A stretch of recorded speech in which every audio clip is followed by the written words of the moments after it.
Mr. President, thank you so much. President Niinisto, I have a question for you as well, but if I could start with President Trump.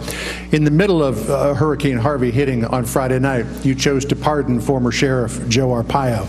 I wonder if you could tell us what was behind your thinking for issuing a pardon for the sheriff, and as well, what do you say to your critics, even some in your own party, who say it was the wrong thing to do? Well, a lot of people think it was the right thing to do, John, and actually in the middle of a hurricane, even though it was a Friday evening, I assumed the ratings would be far higher than they would be normally. You know, the hurricane was just starting, and I put it out that I had pardoned, as we say, Sheriff Joe. He's done a great job for the people of Arizona. He's very strong on borders, very strong on illegal immigration. He is loved in Arizona. I thought he was treated unbelievably unfairly when they came down with their big decision to go get him right before the election voting started, as you know, and he lost in a fairly close election. He would have won the election, but they just hammered him just before the election. I thought that was a very, very unfair thing to do.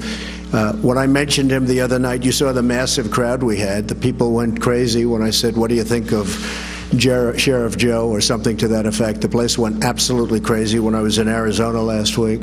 And as far as pardons are concerned, I actually did this just before the meeting because I assumed that somebody would ask me the question. I didn't know it would be you, as you can attest. You didn't even know you were going to be called. But I thought I would. And, you know, Sheriff Joe is a great veteran of the military, great law enforcement person, somebody that's won many, many elections in the state of Arizona.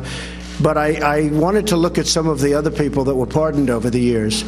And if you look at, as an example, President Clinton pardoned Mark Rich, who was charged with crimes going back decades, including illegally buying oil from Iran while it held 53 American hostages, wasn't allowed to do that, selling to the enemies of the United States. He was pardoned after his wife donated hundreds of thousands of dollars to the Clintons.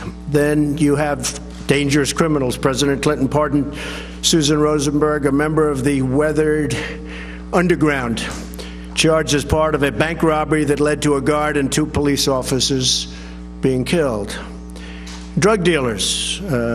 President Clinton commuted the sentence of Carlos Vignali, a central player in a cocaine ring that stretched from California to Minnesota. Criminal leaker. You've heard the word leaker? President Obama commuted the sentence of Chelsea Manning, who leaked countless sensitive and classified documents to WikiLeaks, perhaps and others, but horrible, horrible thing that he did, commuted the sentence, and perhaps pardoned. President Obama commuted the sentence of Oscar Lopez Rivera, who was charged as part of a violent independence group from Puerto Rico responsible for 28 Chicago area bombings and many deaths in the 1970s and 1980s. Sheriff Joe is a patriot. Sheriff Joe loves our country. Sheriff Joe protected our borders. And Sheriff Joe was very unfairly treated by the Obama administration, especially right before an election that he would have won.